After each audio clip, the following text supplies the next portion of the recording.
حضرت عثمان غنی رضی اللہ تعالیٰ عنہ نبی اکرم صلی اللہ تعالیٰ علیہ وآلہ وسلم کے ان صحابہ میں سے ہیں کہ حضور اللہ نبینا علیہ السلام کے صحابہ میں سے وہ واحد صحابی ہیں جنہیں نبی اکرم صلی اللہ تعالیٰ علیہ وسلم کی دو صاحبزادیاں حضرت رقیہ رضی اللہ تعالیٰ عنہ اور حضرت سیدہ ام کلثوم رضی اللہ تعالیٰ عنہ یکے بعد دیگرے حضرت عثمان غنی رضی اللہ تعالیٰ عنہ کے عقد میں آپ کے نکاح میں نبی پاک کی دو صاحبزادیاں آئیں، اور یہ ایک ایسی خصوصیت ہے، یہ ایک ایسی فضیلت ہے، یہ ایک ایسا وصف ہے جو حضرت عثمان غنی کے حصے میں اس طرح آیا کہ علماء اور مفسرین نے لکھا ہے کہ حضرت آدم علیہ السلام سے لے کر حضرت عیسیٰ علیہ السلام تک کم و بیش 1.25 لاکھ انبیاء اور مرسلین دنیا میں آئے ہیں، کسی بھی نبی کی دو صاحبزادیاں یکے بعد دیگرے کسی بھی نبی کے صحابی کو نصیب نہ ہوئی، لیکن یہ سعادت اللہ تعالیٰ نے امیر المؤمنین، خلیفۃ المسلمین، داماد مصطفیٰ، انتخاب مصطفیٰ، کامل الحیاء والایقان جناب سیدنا عثمان بن عفان رضی اللہ تعالیٰ عنہ کو عطا فرمائی۔ تو نبی پاک کی دو صاحبزادیوں یکے بعد دیگرے آپ کے عقد کے اندر آئی۔ اس خصوصیت کے اندر حضرت عثمان غنی نبی پاک کے تمام صحابہ میں اور تمام انبیاء اکرام کے صحابہ میں منفرد ہیں۔ یہ خصوصیت اللہ تعالیٰ نے آپ کو عطا فرمائی۔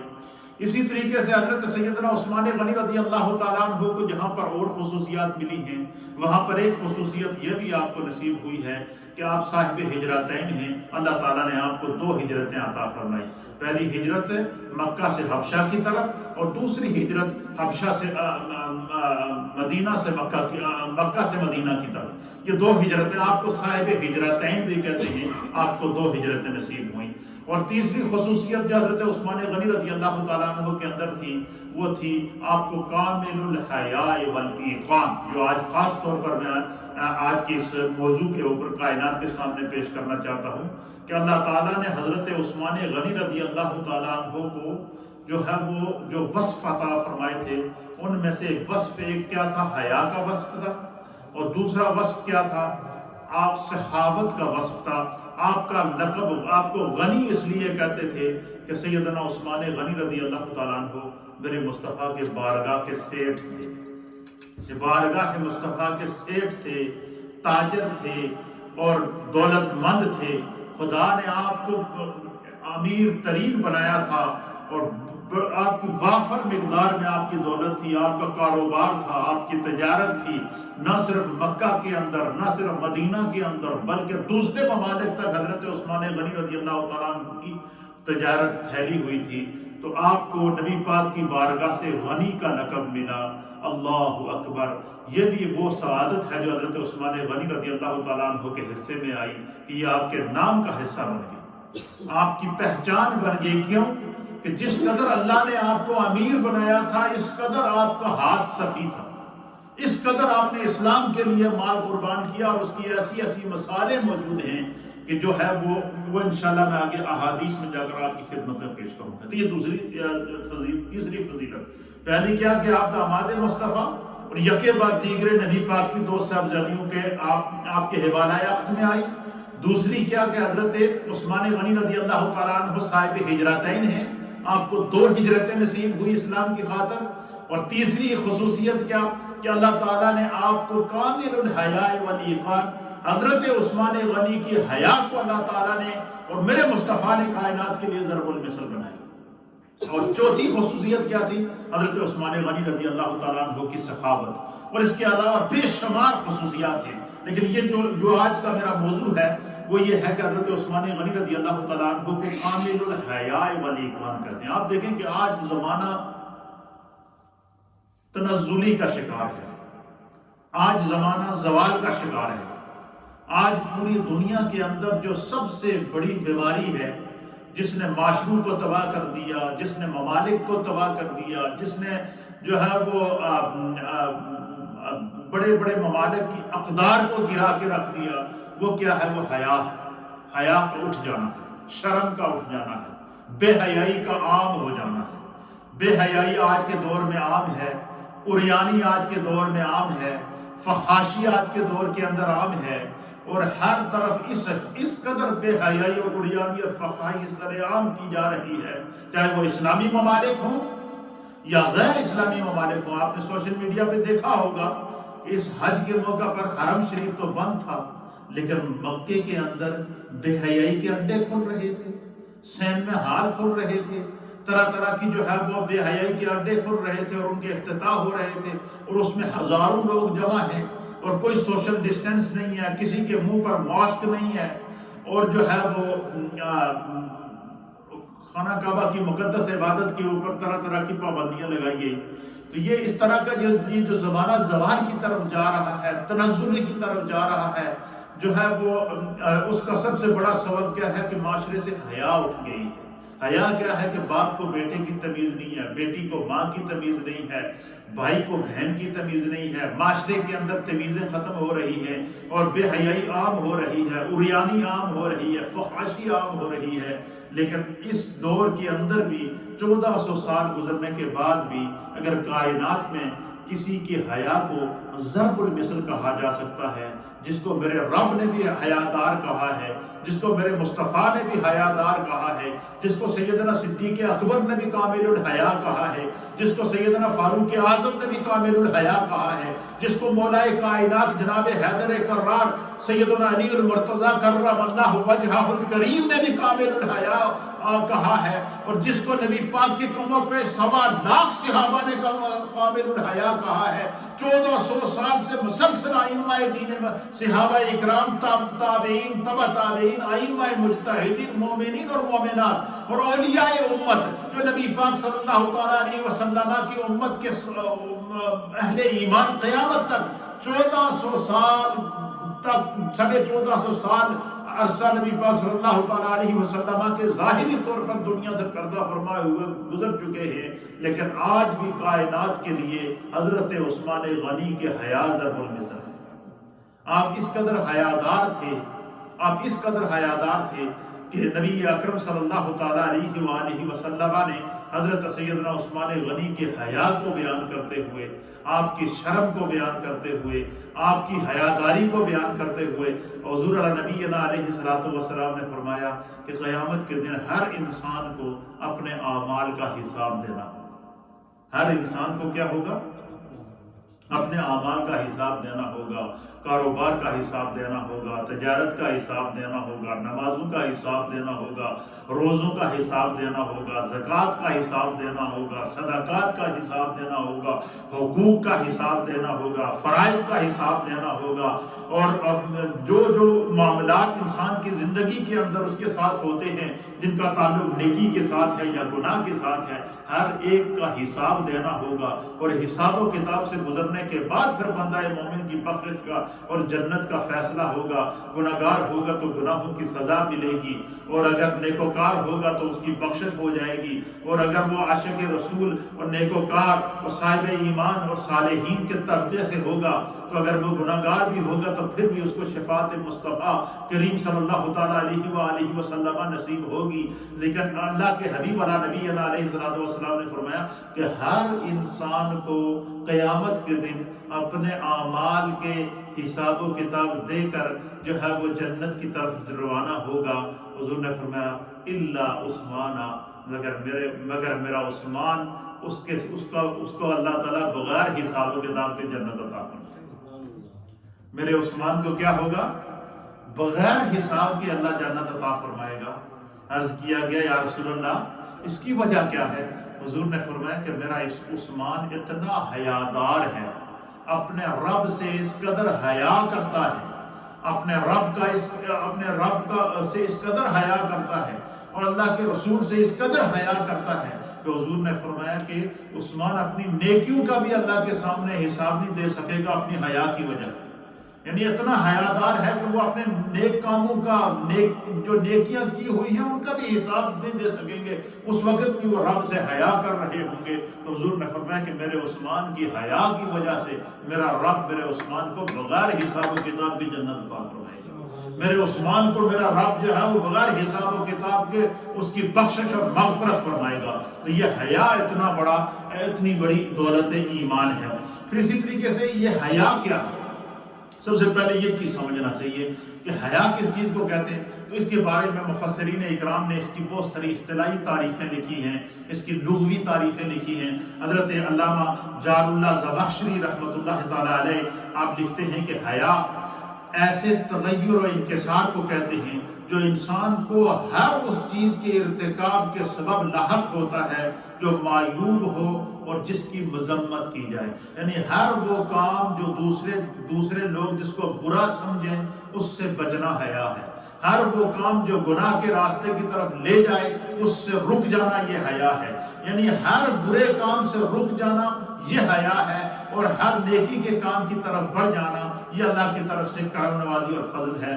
پھر اسی طریقے سے جو ہے وہ پھر مفسرین اور محدثین لکھتے ہیں کہ جو ہے وہ یعنی ایسا مفتی اعظم پاکستان میرے استاد محترم حضرت علامہ مفتی منیب الرحمان صاحب دامت برکاتہم العالیہ اللہ ان کے وجود کو سلامت رکھے، آپ فرماتے ہیں حضرت عثمان غنی کے حیا کے اوپر لکھتے ہوئے آپ فرماتے ہیں کہ یعنی ایسا نفسیاتی ملکہ جو انسان کو برائی کے ارتکاب سے روکتا ہے اس کو حیا کہتے ہیں.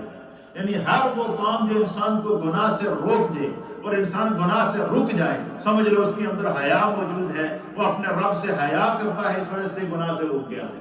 یہی وجہ ہے کہ اللہ کے حبیب علیہ السلام نے فرمایا کہ قیامت کے دن عثمان اپنی حیا کی وجہ سے اپنی نیکیوں کا بھی حساب نہیں دے پائے گا، اس لیے میرا رب اسے بغیر حساب و کتاب کی جنت عطا فرمائے گا.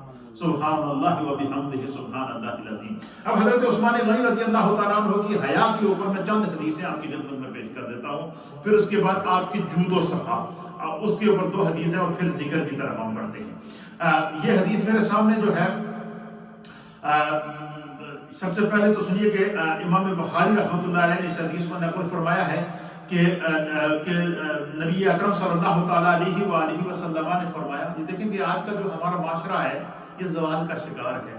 اس کی وجہ کیا ہے کہ بے حیائی عام ہو گئی ہے، عریانی عام ہو گئی ہے، لوگوں کے اندر سے حیا ختم ہو گئی ہے، مردوں میں حیا ختم ہو گئی ہے، عورتوں میں حیا ختم ہو گئی ہے، طرح طرح کی جو ہے وہ ہم مشکلات کا شکار ہیں. اب حدیث پاک سنیں، نبی اکرم صلی اللہ تعالیٰ علیہ وآلہ وسلم نے فرمایا، سرکار دو عالم صلی اللہ علیہ وسلم نے فرمایا کہ جب تم میں حیا نہ رہے، جب تم میں حیا نہ رہے تو فرمایا پھر جو چاہے کرتے پھرو. یعنی جب انسان گناہ اس وقت کرتا ہے جب بے حیا ہو جاتا ہے، انسان چوری اس وقت کرتا ہے جب بے حیا ہو جاتا ہے، انسان جو ہے وہ برائی کے راستے میں برائی کی وادی میں قدم اس وقت رکھتا ہے جب وہ بے حیا ہو جاتا ہے. حضور نے فرمایا کہ جب انسان میں حیا ختم ہو جائے پھر جو چاہے کرتا پھرے، کیونکہ وہ تو اس کے اندر تو مادہ حیا ختم ہو گیا. پھر نبی اکرم صلی اللہ تعالیٰ علیہ وآلہ وسلم نے فرمایا بے شک اللہ تعالیٰ بہت حیادار اور کریم ہے. اللہ حیادار کریم ہے، یعنی رب کے بارے میں فرمایا کہ اللہ خود حیادار کریم ہے، اور فرمایا کہ اللہ حیادار کریم ہے.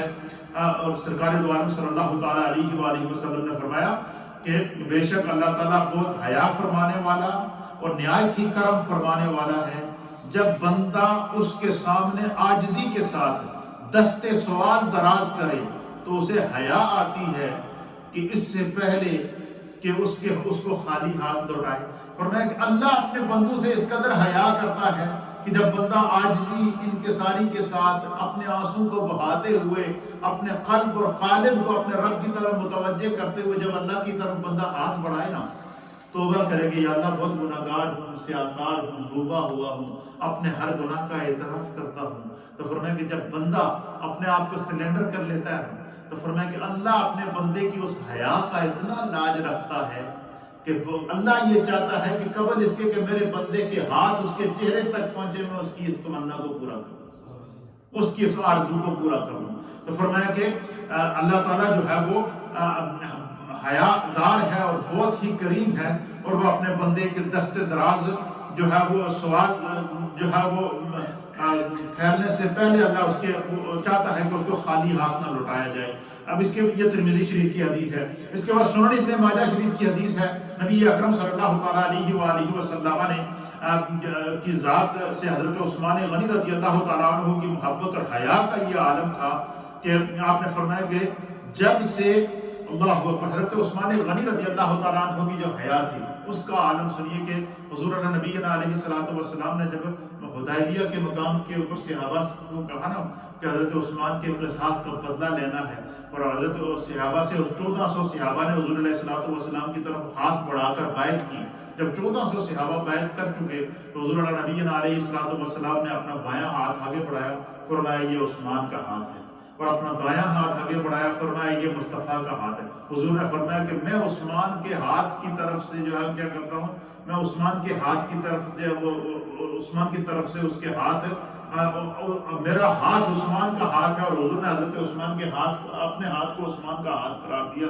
اب علماء نے اور محدثین نے لکھا ہے کہ حضرت عثمان غنی کو جب پتہ چلا کہ حضور نے اپنے اس ہاتھ کو جو ہے وہ اپنے اس دست اقدس کو عثمان کا ہاتھ قرار دیا، تو حضرت عثمان غنی کے حیا کا یہ عالم تھا کہ تا دم وصال، جب تک حضرت عثمان غنی کا وصال ہوتا رہا، آپ نے اس ہاتھ کو کبھی نجاست کے مقام پر یا کبھی جسم کے ایسے حصے پر نہ لے کر گئے جو جسے چھونا منع ہے، اور اس ہاتھ کو کبھی گندگی کی طرف لے کر نہیں گئے۔ کہتے تھے کہ یہ ہاتھ وہ ہاتھ ہے جس کو رسول اللہ نے اپنا ہاتھ قرار دیا۔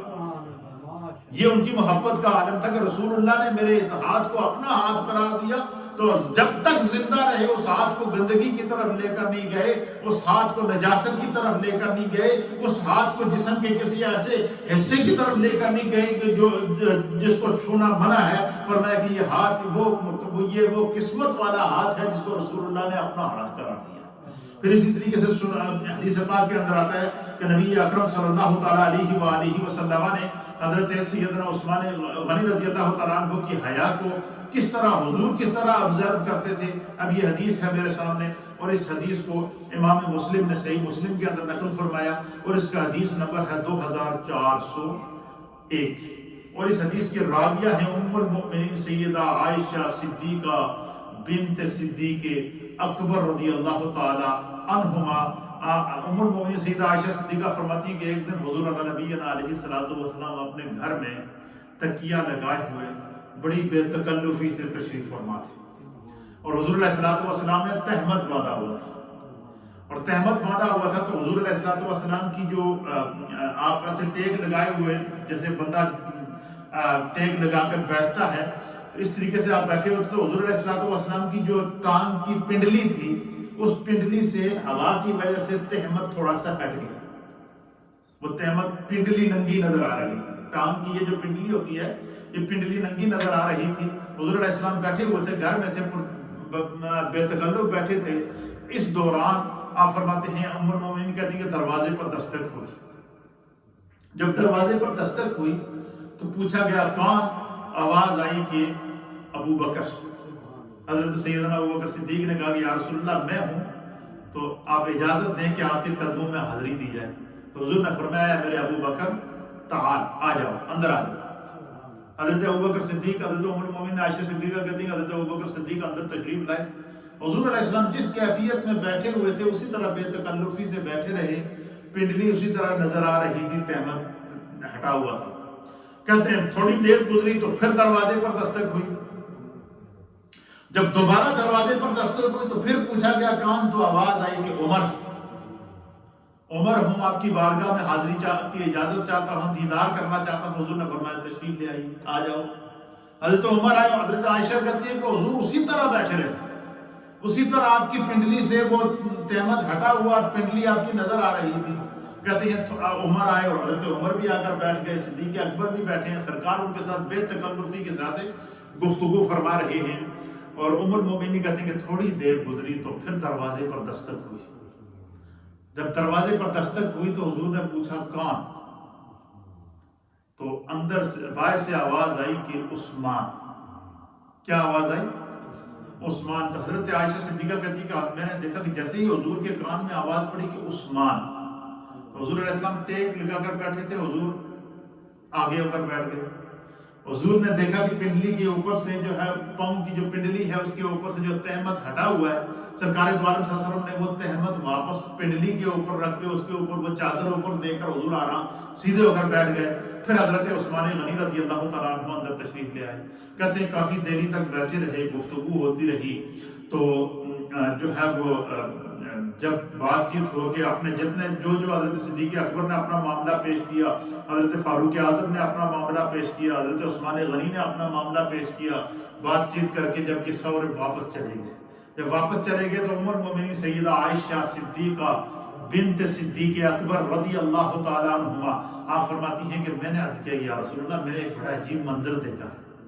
میں نے منظر یہ دیکھا کہ جب ابو بکر اندر آئے تو آپ اسی طرح تکیے کے ساتھ ٹیک لگائے بیٹھے تھے، آپ کی پنڈلی مبارک آپ سے اوپر سے تہمت ہٹا ہوا تھا، آپ اسی طرح بے تکلفی سے بیٹھے رہے۔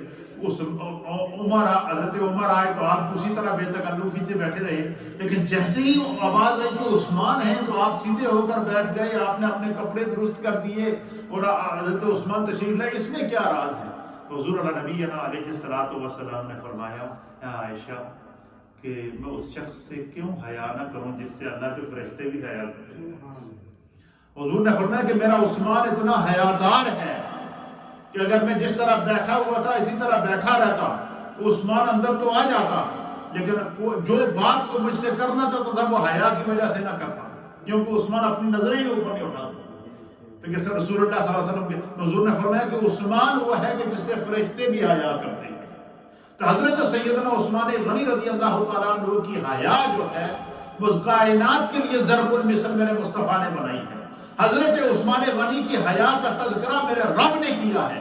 حضرت عثمان غنی کی حیا کا تذکرہ سیدنا حضرت ابوبکر صدیق نے کیا ہے۔ حضرت عثمان غنی کی حیا کا تذکرہ فاروق اعظم نے کیا ہے۔ حضرت عثمان غنی کی حیا کا تذکرہ جناب مولا کائنات حیدر کرار تاجدار حل عطا علی المرتضی کرم اللہ وجہہ الکریم نے فرمایا ہے۔ اور حضرت عثمان غنی رضی اللہ تعالیٰ عنہ کی حیا کا تذکرہ نبی پاک کے کم و بیش 1.25 صحابہ نے کیا۔ آج معاشرہ زوال کا شکار ہے اور اس کی سب سے بڑی وجہ کیا ہے کہ معاشرے سے حیا اٹھ چکی ہے۔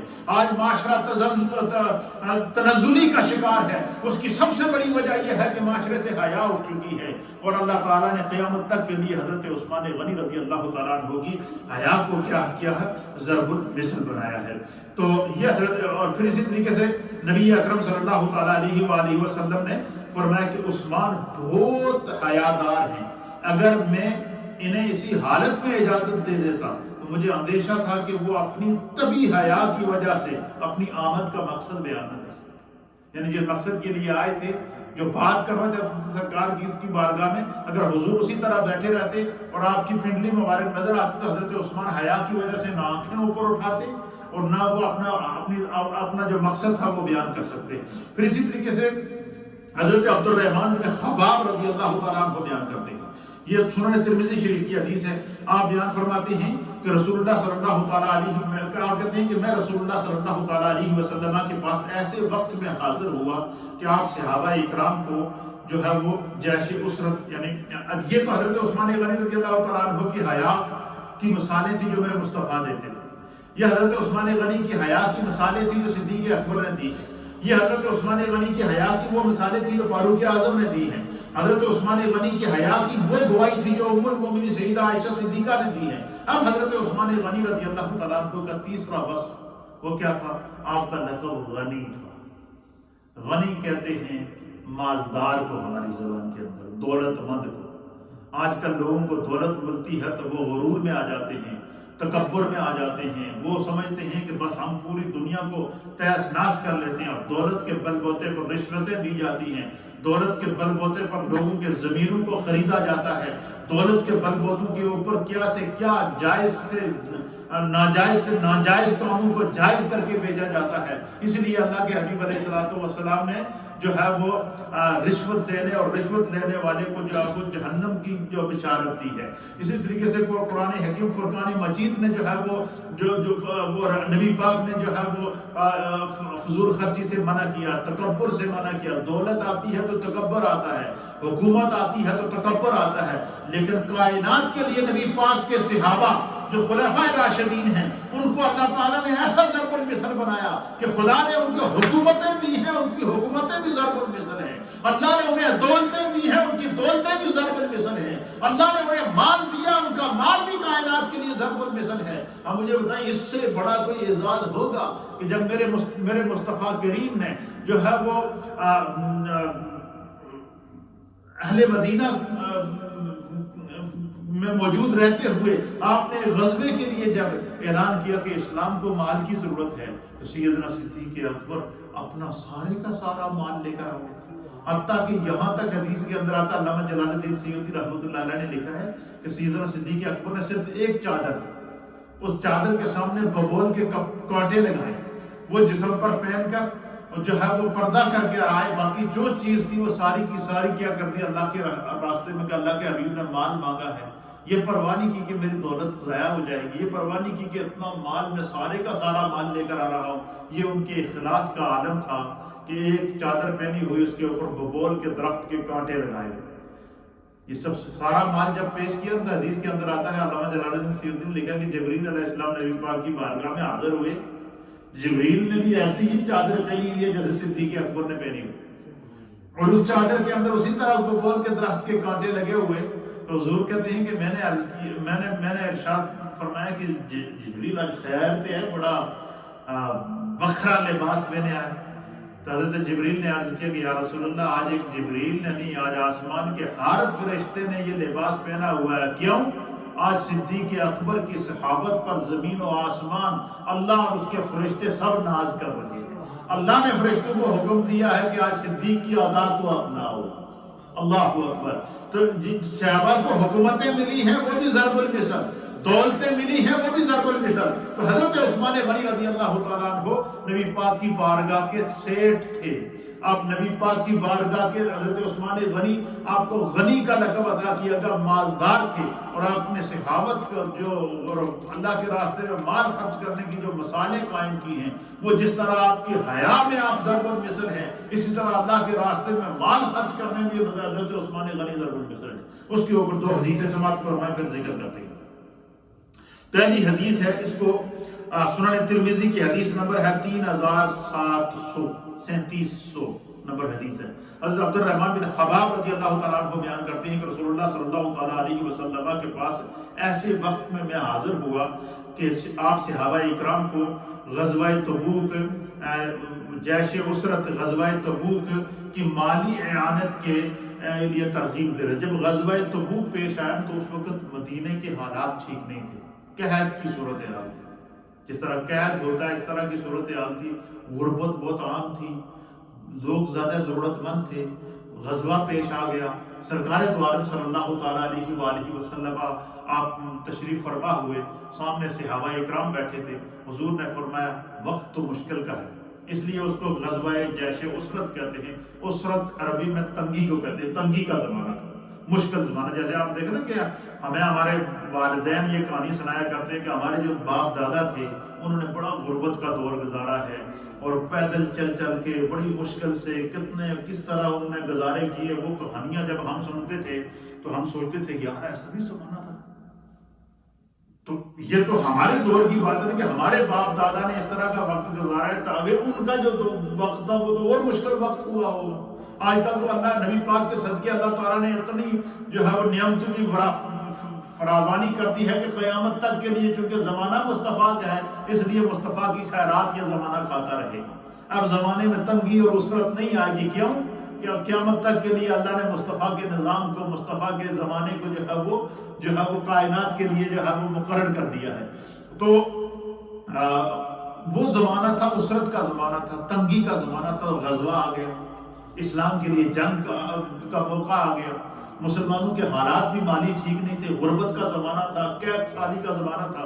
تو سرکار دو عالم صلی اللہ تعالیٰ علیہ وسلم نے صحابہ اکرام کو بٹھا کر کہا کہ بے شک مشکل وقت ہے، لیکن اللہ کا ارشاد ہے فَإِنَّ مَعَ الْعُسْرِ يُسْرًا إِنَّ مَعَ الْعُسْرِ يُسْرًا، کہ میرا رب فرماتا ہے کہ ہر تنگی کے بعد آسانی ہوتی ہے۔ مشکل وقت جب آئے تو مشکل وقت میں صبر بھی کرنا چاہیے، مشکل وقت میں اللہ کے راستے میں مال خرچ بھی کرنا چاہیے، مشکل وقت میں بڑھ چڑھ کر نیکی کرنی چاہیے۔ حضور نے فرمایا مشکل وقت میں کی ہوئی نیکی جو ہے یہ کبھی ضائع نہیں ہوتی، ایک بات۔ دوسرا، حضور علیہ السلام نے فرمایا کہ اگر بندہ یہ چاہے کہ اس کے اوپر مشکل نہ آئے، زندگی کے اندر مشکلات نہ آئیں، آسانیاں آئیں، زندگی میں امتحانات نہ آئیں، تو حضور نے فرمایا کہ جب بندے کے اچھے دن ہوں، جوانی کے دن ہوں، کاروبار کے دن ہوں، اچھے دن ہوں، صحت کے دن ہوں، فرمایا اچھے دنوں میں بندہ بڑھ چڑھ کر نیکی کرے، جب کاروبار اچھا ہو تو اس وقت بندہ بڑھ کر نیکی کرے، جب صحت اچھی ہو تو بندہ بڑھ چڑھ کر نمازیں پڑھے، بڑھ چڑھ کر عبادت کرے، تندرست ہو تو بڑھ چڑھ کر عبادت کرے۔ اس لیے فرماتے ہیں در جوانی توبہ کردن شیوائے پیغمبری، کہ جوانی کے اندر توبہ کرنا یہ پیغمبروں کی عادت ہے، یہ انبیاء اکرام کا طریقہ کار ہے۔ تو حضور نے فرمایا کہ جو بندہ اچھے حالات میں نیکی کرتا ہے، مشکل حالات میں وہ نیکی اس کے لیے آسانی میں تبدیل ہو جاتی ہے، آزمائش کے وقت وہ نیکی اس کو کام آ جاتی ہے۔ تو حضرت اب جب غزوہ تبوک آیا تو اس وقت مسلمانوں کی حالت بہت خراب تھی، غربت تھی۔ حضور نبی علیہ الصلوۃ والسلام نے صحابہ کو خطبہ دیا کہ وقت تو تنگ ہے لیکن اللہ ہر تنگی کے بعد آسانی پیدا کرتا ہے۔ اس مشکل وقت میں ہم نے اسلام کی بقا کے لیے غزوہ بھی کرنا ہے، جنگ بھی کرنی ہے، اسلام کو بھی بچانا ہے، اور آپ لوگوں نے سب نے مل کر جو ہے اس غزوے کے لیے مدد کرنی ہے۔ جیسے ہی حضور علیہ الصلوۃ والسلام نے اعلان کیا کہ اسلام کو ان مشکل حالات کے اندر غزوہ تبوک میں مالی اعانت کی ضرورت ہے، مالی مدد کی ضرورت ہے۔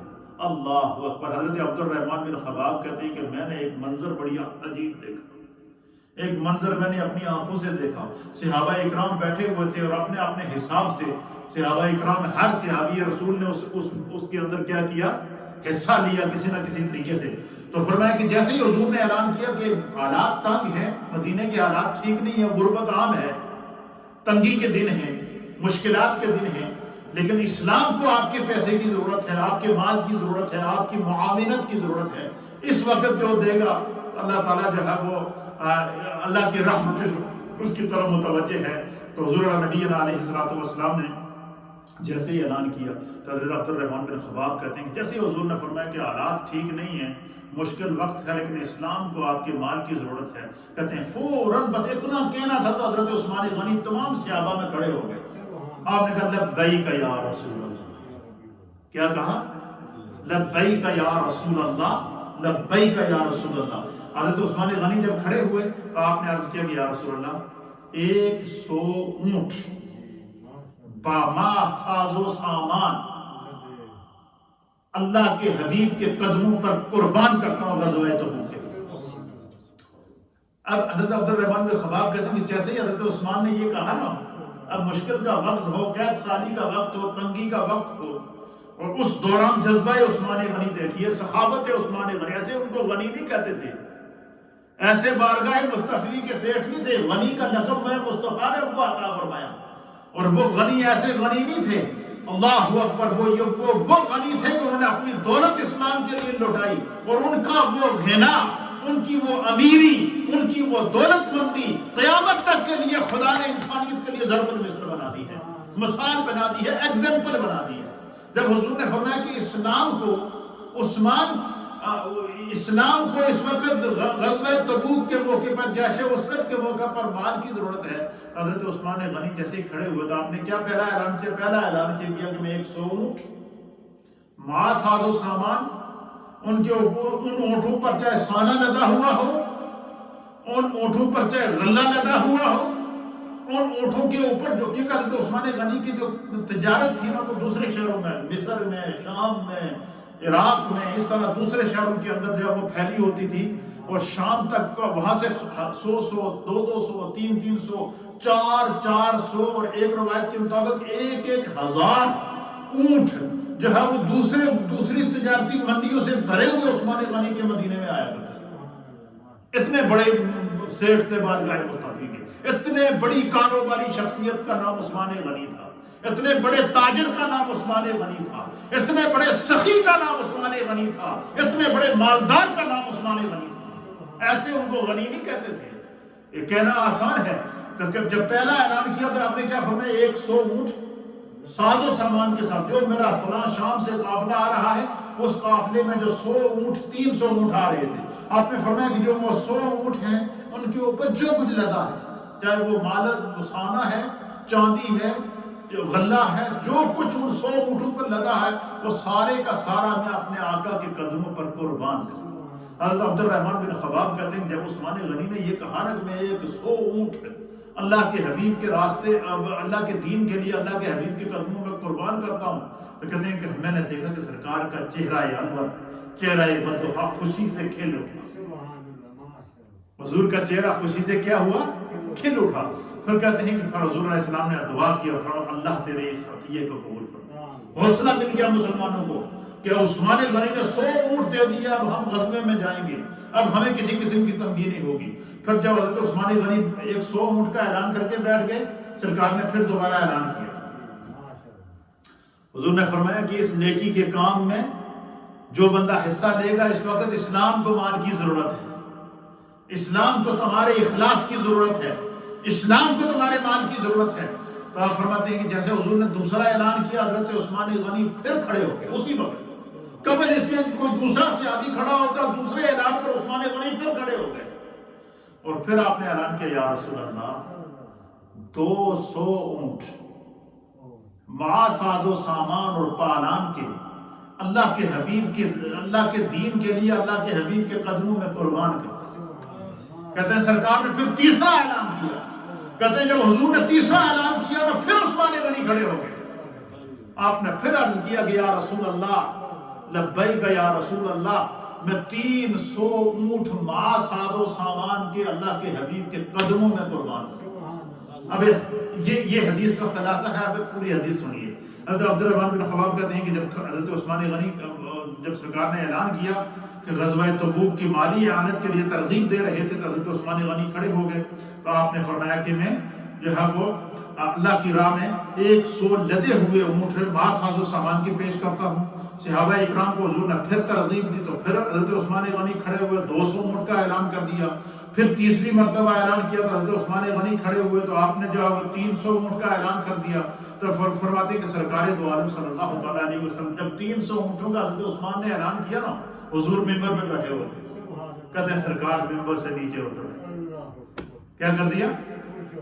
خوش ہو کر خوشی سے چہرہ میرے مصطفیٰ کا کھلا ہوا. حضور ممبر سے نیچے اتر آئے اور حضور علیہ السلام خوشی سے مچلتے ہوئے فرما رہے تھے، آج کے بعد میرا عثمان جو بھی کرے گا اس سے کوئی مواخذہ نہیں ہوگا. یعنی حضور نے عثمان غنی کے 300 اونٹوں کا عطیہ اللہ کی بارگاہ میں قبول کیا. دیکھیں یہ کہنا بڑا آسان ہے. آج کے اس دور کے 300 اونٹ ساز و سامان کے ساتھ اور اپنے اسلام کے لیے قربان کر دینا، یہ ایک مثال ہے. یہ آپ کے غنی ہونے کی، اللہ کے راستے میں مال خرچ کرنے کی، اس لیے آپ کو غنی کہتے تھے. ویسے تو آپ نے کئی دفعہ سنا ہوگا عثمان غنی. غنی کیوں کہتے تھے؟ غنی اس لیے کہتے تھے کہ اللہ تعالیٰ نے بے حساب مال دیا تھا، اور جس قدر خدا نے مال دیا تھا اس سے کئی گنا زیادہ ان کا کشادہ ہاتھ تھا، جو غربا کے کام آتا تھا، ضرورت مندوں کے کام آتا تھا، اسلام کے کام آتا تھا. آگے دیکھیے گا آپ کو غنی. یہ پہلی مثال ہے. دوسری مثال سنیے. یہ بھی حضرت یہ حدیث ہے، اس کو بھی امام ترمذی نے روایت کیا اور حدیث نمبر ہے 3701 3701 نمبر حدیث ہے. اور اس حدیث کے راوی ہیں حضرت عبد الرحمن بن سمرہ رضی اللہ تعالیٰ عنہ. آپ بیان کرتے ہیں کہ حضرت عثمان غنی رضی اللہ تعالیٰ عنہ حضور علیہ الصلوۃ والسلام کی بارگاہ میں آئے، 1000 دینار کی تھیلی اٹھائی. کتنی؟ اچھا، یہ جو دینار ہوتا ہے یہ سونے کے سکے ہوتے ہیں. یہ جو کویتی دینار ہے یہ سونے کا ہوتا ہے. یہ جو کویتی دینار ہوتا ہے یہ سونے کا سکہ ہوتا ہے.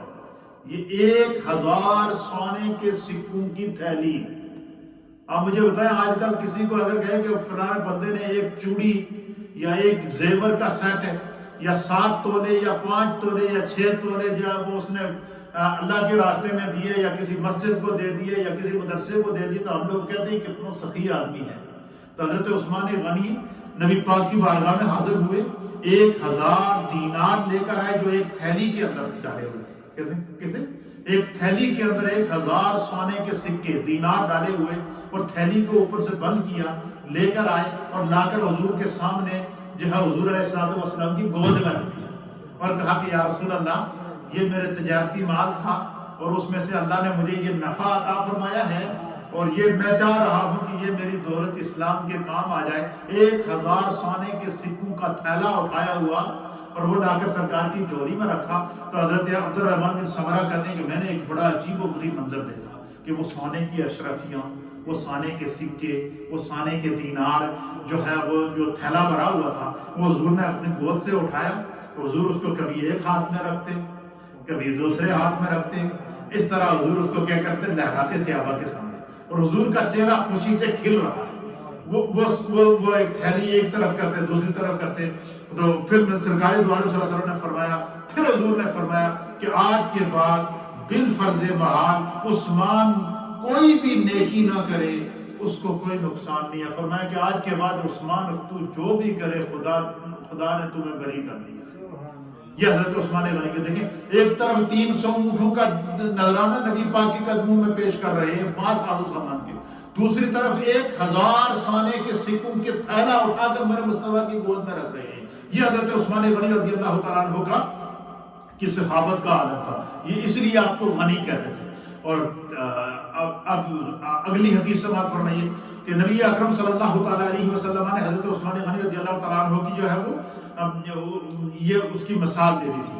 پھر اسی طریقے سے ایک موقع ایسا آیا کہ جب صحابہ اکرام کی تعداد بڑھنا شروع ہو گئی اور مسجد نبوی شریف بھر گئی، جگہ تنگ ہو گئی مسجد نبوی میں، اور مسجد نبوی کے ساتھ زمین بک رہی تھی، تو حضور علیہ الصلوۃ والسلام نے جمعہ کا دن تھا، اجتماع صحابہ تھا، سرکار نے فرمایا کہ آج تم میں سے کوئی ایسا خوش قسمت ہے کہ صحابہ کی تعداد بڑھ رہی ہے، مسجد میں جگہ تنگ ہے، یہ مسجد کے ساتھ والی زمین بک رہی ہے، کوئی ایسا ہے کہ جس کو جنت کے بدلے میں وہ زمین خرید کر مسجد کو وقف کر دے؟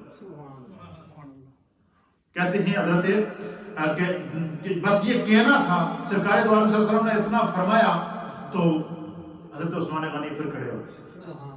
آپ نے عرض کیا یا رسول اللہ، یہ جتنی زمین ہے جتنے کی ملے گی، میں کسی کو یہ بھی نہیں کہوں گا کہ ایک پیسہ اس میں سے چھوڑو، جتنے کی ملے گی یہ ساری کی ساری خرید کر میں اسلام کے لیے وقف کرتا ہوں۔ تو یہ جو مسجد نبوی شریف کی زمین ہے یہ بھی حضرت عثمان غنی کی خریدی ہوئی ہے۔ ایسے تو نہیں غنی کہتے تھے، ان کو کہنا آسان ہے، آپ نے کئی دفعہ سنا ہوگا عثمان غنی عثمان غنی عثمان غنی۔ دنیا میں بڑے بڑے مالدار گزرے ہیں یار، بڑے بڑے دولت مند گزرے ہیں، بڑے بڑے بلینئر گزرے ہیں، بڑے بڑے ٹریلینئر گزرے ہیں، لیکن کبھی آپ نے نہیں سنا ہوگا کہ غنی ہونا، مالدار ہونا، دولت مند ہونا ان کے نام کا حصہ بنا ہو۔ حضرت عثمان غنی کے نام کے ساتھ غنی کا لقب یہ خدا کی طرف سے عطا کیا گیا، میرے مصطفیٰ کی طرف سے عطا کیا۔ کیوں؟ ان کا کاروبار حلال کا تھا، ان کی دولت حلال کی تھی، ان کی کمائی حلال کی تھی، اور انہوں نے اسلام کے لیے اپنی ساری دولت کو قربان کر دیا۔ اللہ اکبر۔ اور پھر کیا کیا؟ مسجد نبی کی زمین خرید کر۔ پھر ایک اور آپ کی صحابت کی مثال سنیں، آپ کے غنی ہونے کا ایک اور ایمان افروز واقعہ سنیں، آپ کا ایمان تازہ ہو۔ جب ہجرت کر کے مسلمان مکہ سے مدینہ آئے تو مسجد نبوی کے قریب ایک کنواں تھا جو یہودیوں کا کنواں تھا، وہ اس کنویں کا مالک ایک یہودی تھا۔ اچھا، اور وہ جو ہے وہ مسلمانوں کو وہاں سے پانی نہیں بھرنے دیتا تھا، تو بڑی تکلیف تھی، اور میٹھے پانی کا ایک ہی کنواں تھا۔ تو ایک دن حضرت عثمان نے دیکھا کہ سرکار دو عالم صلی اللہ علیہ وسلم کے چہرے پر ناگواری گزر رہی ہے کہ صحابہ کو تکلیف ہے میٹھے پانی کی، اور ایک کنواں اس کا مالک یہودی ہے، اس کی زمین کے اندر ہے۔ تو حضرت عثمان غنی نے جب دیکھا تو حضرت عثمان غنی رضی اللہ تعالیٰ عنہ اس یہودی کے پاس چلے گئے اور اسے کہا کہ تمہاری زمین میں یہ کنواں ہے میٹھے پانی کا، تو تم ایسا کرو کہ اس کو تم یہ جو آدھا کنواں مجھے بیچ دو، تو ہم اس طرح کریں گے کہ ہفتے کے جو 3-4 دن ہیں وہ ہم پانی بھر لیا کریں گے، اور باقی جو ہے وہ آدھا کنواں تم اس کو پانی کی تجارت کرتے رہو۔ اس نے اور حضرت عثمان غنی نے اسے کہا کہ تو جو بھی قیمت مانگے گا منہ والی قیمت تمہیں دوں گا، میٹھے پانی کا یہ کنواں تم مسلمانوں کے لیے آدھا کنواں مجھے فروخت کر دو۔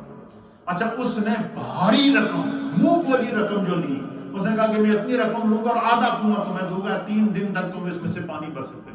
اس نے جو رقم مانگی حضرت عثمان غنی نے وہ ساری رقم نکالی، اس کو دی اور کہا کہ اعلان کر دیا۔ اس جب سرکار کو پتا چلا کہ حضور کا چہرہ خوشی سے کھل رہا۔ اب صحابہ اکرام کیا کرتے؟ جب 3-4 ہفتے کے 3 دن جب مسلمانوں کی باری ہوتی تو وہ اس کنویں سے پانی بھرتے، اونٹوں کے لیے پانی بھرتے، جانوروں کے لیے پانی بھرتے، پورے ہفتے کا پانی اسٹاک کر لیتے۔ اب جب پورے ہفتے کا پانی اسٹاک ہونا شروع ہو گیا تو یہودی نے دیکھا کہ اب تو اس کنویں کی بھگت نہیں رہی، اس نے حضرت عثمان غنی رضی اللہ تعالیٰ عنہ سے پھر رابطہ کیا۔ اس نے کہا یار تو پورا ہی کنواں نہیں خرید سکتا؟ حضرت عثمان نے کہا بول کیا چاہیے؟ اب حضرت عثمان غنی کی سوچ کیا تھی کہ یہ کنواں جب میں خریدوں گا تو اس کنویں کے خریدنے سے سرکار کے چہرے پر خوشی آ جائے گی، میرے مصطفیٰ خوش ہو جائیں گے، تو اس نے کہا جی کہ میں اس کنویں کو اتنی قیمت میں پورے کا پورا کنواں مسلمانوں کو بیچ دیتا ہوں. تو وہ حضرت عثمان غنی نے وہ پورا کنواں بیچ دیا. اس کو بئر روما کہتے ہیں. اس کنویں کا کیا نام ہے؟ وہ آج بھی مسجد نبوی میں وہ کنواں موجود ہے. آج بھی وہ موجود ہے. کنواں 1400 سال گزر چکے ہیں. وہ حضرت عثمان غنی کا وہ صدقہ جاریہ ہے کہ پھر ابھی یہ جو سعودی حکومت ہے، جب سے یہاں سعودی حکومت کا نظام قائم ہے، انہوں نے جو ہے وہ حضرت عثمان غنی رضی اللہ تعالیٰ عنہ کے نام سے ایک باقاعدہ کرنٹ اکاؤنٹ کھولا ہوا ہے. اور اس کنویں کے سے جتنا بھی جو مالی معاونت ہوتی ہے وہ ساری کی ساری حضرت عثمان غنی کے اکاؤنٹ میں جمع ہوتی ہے. پھر حضرت عثمان غنی کے اکاؤنٹ سے وہ رقم نکال کر پھر مسجد نبوی کے اوپر لگائی جاتی ہے آج بھی. تو مسجد نبوی شریف کی زمین خریدنے والے عثمان غنی، مسلمانوں کے لیے میٹھے پانی کا کنواں خرید کر وقف کرنے والے عثمان غنی، پھر ایک مرتبہ آتا کہ سرکار دو عالم صلی اللہ علیہ وسلم کے وصال کے بعد حضرت سیدنا ابو بکر صدیق رضی اللہ تعالیٰ عنہ کا دور خلافت آیا.